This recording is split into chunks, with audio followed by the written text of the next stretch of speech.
Anurag UK07 એમણે હવે આપણને સાબિત કરીને બતાવ્યું કે પૈસાથી સારી જિંદગી નથી બનાવી શકતી, સારી રીતે જીવાઈ નથી શકતું.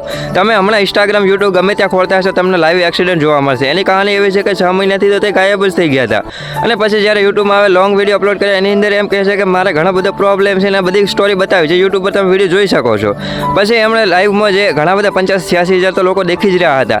પોતાની ગાડીનું સ્ટ્રિંગ ભમેડીને ખુદ આત્મહત્યા કરીને મરવાની તેમણે કોશિશ કરી, પણ ભગવાનની દયા છે કે એમને કોઈ દુઃખ થયું, લાગ્યું તો છે જ, કારણ કે પડેલ લાગે તો છે જ, પણ એમનું મૃત્યુ હજી સુધી નથી થયું. એમને નવી જિંદગી મળી ગઈ છે અને હું પણ ભગવાનને પ્રાર્થના કરું છું જલ્દીથી ઠીક થઈ જાય.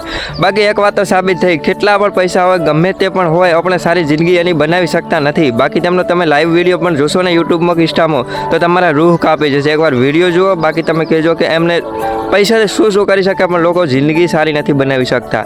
આ મારું કેવું હકીકત છે, આ મેં જોયું છે ઘણા ઠકોને.